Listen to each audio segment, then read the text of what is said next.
Hi hello ಸ್ನೇಹಿತರೆ, welcome back to my channel. ನೀವು ನೋಡ್ತಾ ಇದ್ದೀರಾ Bhargav all in one channel. ಸ್ನೇಹಿತರೆ, ಇವತ್ತಿನ ವಿಡಿಯೋದಲ್ಲಿ ನಾನು ಬೊಂಬಾಟಾಗಿರೋ ಅಂಥ ಒಂದು ಫ್ರೈಡ್ ರೈಸನ್ನು ಟ್ರೈ ಮಾಡ್ತಾ ಇದ್ದೀನಿ. ಸೊ ಎಲ್ಲರೂ ಅಂದ್ಕೊತಾರೆ ಫ್ರೈಡ್ ರೈಸು ವೆಜಿಟೇಬಲ್ಸ್ ರೈಸನ್ನು ಹೇಗೆ ಮಾಡಬೇಕು, ಹೇಗೆ ಮಾಡೋದು, ಹೇಗೆ ಮಾಡಿದ್ರೆ ಟೇಸ್ಟ್ ಕರೆಕ್ಟಾಗಿ ಬರುತ್ತೆ. ಎಷ್ಟೇ ಟ್ರೈ ಮಾಡಿದ್ರೂ ಕೆಲವ್ರು ಅಂತಾರೆ ಎಷ್ಟೇ ಟ್ರೈ ಮಾಡಿದ್ರೂ ಸಹ ವೆಸ್ಟರ್ನ್ ಸ್ಟೈಲಲ್ಲಿ ವೆಸ್ಟರ್ನ್ ಟೇಸ್ಟಿಯಲ್ಲಿ ನಮಗೆ ಸಿಗ್ತಾ ಇಲ್ಲ ಅಂತ. ಸೊ ಅದೇ ರೆಸ್ಟೋರೆಂಟ್ ಸ್ಟೈಲಲ್ಲಿ ಇವತ್ತು ನಾನು ಟ್ರೈ ಮಾಡ್ತಾ ಇದ್ದೀನಿ, ಬನ್ನಿ ನೋಡೋಣ. ಸೊ ಅದಕ್ಕೂ ಮುಂಚೆ ನನ್ನ ಚಾನಲ್ನ ಇನ್ನೂ ಯಾರು ಸಬ್ಸ್ಕ್ರೈಬ್ ಮಾಡದೆ ನೋಡ್ತಿದ್ರೆ ದಯವಿಟ್ಟು ಸಬ್ಸ್ಕ್ರೈಬ್ ಮಾಡ್ಕೊಂಡು ನೋಡಿ, ಬೆಲ್ ಬಟನ್ ಕ್ಲಿಕ್ ಮಾಡೋದನ್ನು ಮರಿಬೇಡಿ. ನಿಮಗೆ ವಿಡಿಯೋ ಇಷ್ಟ ಆದರೆ ಲೈಕ್ ಮಾಡಿ, ಶೇರ್ ಮಾಡಿ, ಕಮೆಂಟ್ ಮಾಡಿ. ನಿಮ್ಮ ಸಪೋರ್ಟ್ ನನಗೆ ತುಂಬ ಇಂಪಾರ್ಟೆಂಟ್ ಆಗುತ್ತೆ. ಇದು ನನ್ನ ಅಂಬಲ್ ರಿಕ್ವೆಸ್ಟ್. ಹಾಗಾದರೆ ಬನ್ನಿ ಹೇಗೆ ಮಾಡೋದು ಅಂತ ನೋಡೋಣ. ಮೊದಲಿಗೆ ವೆಜಿಟೇಬಲ್ಸನ್ನೆಲ್ಲ ಕ್ಲೀನಾಗಿ ತೊಳ್ಕೊಂಡು ಕಟ್ ಮಾಡಿ ಇಟ್ಕೊಂಡಿದ್ದೀನಿ. ಒಂದೊಂದಾಗಿ ಹೇಳ್ತೀನಿ. 1 ಕಪ್ ಕ್ಯಾರೆಟ್ನ ತೊಗೊಂಡಿದ್ದೀನಿ, 1 ಕಪ್ ಬೀನ್ಸನ್ನು ತೊಗೊಂಡಿದ್ದೀನಿ, 1 ಕಪ್ ಟೊಮೆಟೊ, 1 ಕಪ್ ಬಟಾಣಿ, 1 ಕಪ್ ಕ್ಯಾಪ್ಸಿಕಮ್, ಹಾಗೆ 1 ಕಪ್ ಆನಿಯನ್, ಹಾಗೆ 1 ಕಪ್ ಕೊರಿಯಂಡರ್ ಲೀಫ್, 1 ಕಪ್ ಕ್ಯಾಬೇಜನ್ನು ತೊಗೊಂಡಿದ್ದೀನಿ, ಹಾಗೆ ಖಾರಕ್ಕೆ ಚಿಲ್ಲಿಯನ್ನು ತೊಗೊಂಡಿದ್ದೀನಿ, ಹಸಿಮೆಣಸಿನ್ಕಾಯಿ. ಇದನ್ನು ಸಣ್ಣ ಸಣ್ಣದಾಗೆಲ್ಲ ಕಟ್ ಮಾಡ್ಕೊಂಡು ಇಟ್ಕೊಂಡಿದ್ದೀನಿ. ಹಾಗೆ tomato sauce, soya sauce, chilli ಸಾಸನ್ನು ಸಹ ತೊಗೊಂಡಿದ್ದೀನಿ. ಸೊ ನೋಡೋಣ ಇದನ್ನೆಲ್ಲ ಹೇಗೆ ಮಾಡೋದು ಅಂತ, ಬನ್ನಿ. ಸೊ ಫಸ್ಟ್ ನಾನಿಲ್ಲಿ ಒಂದು ಬಾಣಲಿಯನ್ನು ತೊಗೊಂಡಿದ್ದೀನಿ. ಆ ಬಾಣಲಿಗೆ ಸ್ವಲ್ಪ ಎಣ್ಣೆಯನ್ನು ಹಾಕ್ಕೊತಾ ಇದ್ದೀನಿ, ಒಂದು 4ರಿಂದ 5 ಸ್ಪೂನಷ್ಟು ದೊಡ್ಡ ಸ್ಪೂನಲ್ಲಿ. ಇದಕ್ಕೆ ಸಾಸಿವೆಯನ್ನು ಹಾಕ್ಕೊಂಡು ಚಿಟ್ಲಿಸ್ಕೊಡ್ತಾ ಇದ್ದೀನಿ. ಹಾಗೆ ಹಚ್ಚಿಟ್ಕೊಂಡಿರೋವಂಥ ಈರುಳ್ಳಿ ಜೊತೆಗೆ ಹಚ್ಚಿಟ್ಕೊಂಡಿರೋವಂಥ ಎಲ್ಲ ತರಕಾರಿಗಳನ್ನು ಸಹ ಒಂದೊಂದಾಗಿ ಹಾಕ್ಕೊಂಡು ಫ್ರೈ ಮಾಡ್ಕೊತಾ ಇದ್ದೀನಿ.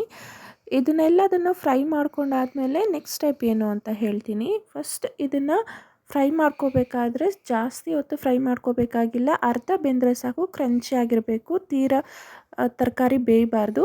ಸೊ ಇದಕ್ಕೆ ನಾನು ಸಾಸ್ಗಳನ್ನು ಹಾಕ್ಕೊತಾ ಇದ್ದೀನಿ. ಸೋಯಾ ಸಾಸ್, ಟೊಮೆಟೊ ಸಾಸನ್ನು ಹಾಕ್ಕೊಂಡು ಚೆನ್ನಾಗಿ ಫ್ರೈ ಮಾಡ್ಕೋತಾ ಇದ್ದೀನಿ.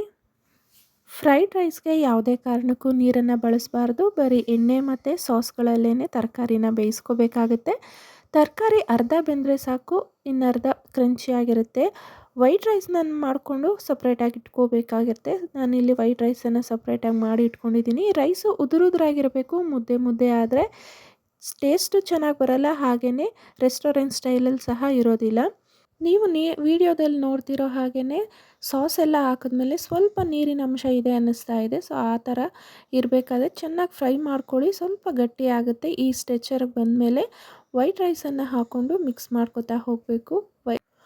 ವೈಟ್ ರೈಸನ್ನು ಆದಷ್ಟು ಸೋನಾ ಮಸೂರಿ ಅಕ್ಕಿಯಿಂದನೇ ಮಾಡ್ಕೊಳ್ಳಿ, ಇಲ್ಲಾಂದರೆ ಡಿಪೋ ಅಕ್ಕಿ ಆದರೆ ತುಂಬಾ ಮುದ್ದೆ ಮುದ್ದೆ ಆಗುತ್ತೆ. ಸೊ ಮಾಡ್ಕೊಳ್ಳೋ ರೀತಿಯಲ್ಲಿ ಮಾಡಿಕೊಂಡ್ರೆ ರೆಸ್ಟೋರೆಂಟ್ ಸ್ಟೈಲಲ್ಲಿ ಫ್ರೈಡ್ ರೈಸ್ ರೆಡಿ ಆಗುತ್ತೆ. ಸೊ ನೋಡಿದ್ರಲ್ಲ, ಇದೇ ರೀತಿಯೇ ಫ್ರೈಡ್ ರೈಸನ್ನು ಈಸಿಯಾಗಿ ಮಾಡ್ಕೋಬೋದು. ಇದಕ್ಕೆ ತುಂಬ ಟೈಮಿನ ಅವಶ್ಯಕತೆ ಇಲ್ಲ, ಬೇಗನೆ ಕ್ವಿಕ್ಕಾಗಿ ಮಾಡ್ಕೋಬೋದು. ಟಿಫನಿಗೆ ಮಾಡ್ಕೋಬೋದು, ಹಾಗೆ ಯಾರಾದರೂ ಗೆಸ್ಟ್ ಬಂದಾಗ ಸಹ ಬೇಗ ಬೇಗ ಮಾಡ್ಕೋಬೋದು. ಬೇಕು ಅನ್ನೋ ಹಾಗಿದ್ರೆ ಈ ರೀತಿಯಿಂದ ಸಹ ಫ್ರೈಡ್ ರೈಸನ್ನು ಮಾಡ್ಕೋಬೋದು.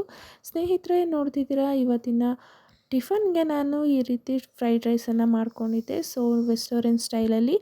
ನಿಮ್ಮೆಲ್ರಿಗೂ ಈ ವಿಡಿಯೋ ಇಷ್ಟ ಆಗಿರುತ್ತೆ ಅನ್ಕೋತೀನಿ. ಇಷ್ಟ ಆಗಿದ್ರೆ ದಯವಿಟ್ಟು ಲೈಕ್ ಮಾಡಿ, ಶೇರ್ ಮಾಡಿ, ಕಮೆಂಟ್ ಮಾಡೋದನ್ನು ಮಾತ್ರ ಮರಿಬೇಡಿ. ನೀವು ಸಹ ಕಮೆಂಟಲ್ಲಿ ನಿಮ್ಮ ಅಭಿಪ್ರಾಯಗಳನ್ನು ನನಗೆ ತಿಳಿಸ್ತಾ ಇದ್ದರೆ ನೆಕ್ಸ್ಟ್ ವೀಡಿಯೋಸ್ಗೆ ನಾನು ಸಹ ತುಂಬ ಹೋಪಿಂದ ನಾನು ವೀಡಿಯೋಸನ್ನು ಮಾಡ್ಬೋದು. ಹಾಗೆ ನನಗೆ ಒಂದು ಮೋಟಿವೇಶನ್ ಸಿಕ್ಕಿದಾಗ ಆಗುತ್ತೆ. ಸೊ ನಾನು ಸಹ ತುಂಬ ಜೋಶಲ್ಲಿ ನಾನು ವೀಡಿಯೋಸನ್ನು ಮಾಡೋದಕ್ಕೆ ಟ್ರೈ ಮಾಡ್ತಾ ಇರ್ತೀನಿ. ಸೊ ನೋಡ್ತಿದ್ದೀರಾ, ಇವತ್ತಿನ ವಿಡಿಯೋ ಇಲ್ಲಿಗೆ ಮುಗಿಸ್ತಾ ಇದ್ದೀನಿ. ನೆಕ್ಸ್ಟ್ ವಿಡಿಯೋ ಜೊತೆ ನಿಮ್ಮ ಮುಂದೆ ಬರ್ತೀನಿ. ಅಲ್ಲಿವರೆಗೂ ನಮಸ್ಕಾರ. ನನ್ನ ಚಾನಲ್ನ ಹೀಗೆ ನೋಡ್ತಾ ಇರಿ, ಸಪೋರ್ಟ್ ಮಾಡ್ತಾ ಇರಿ.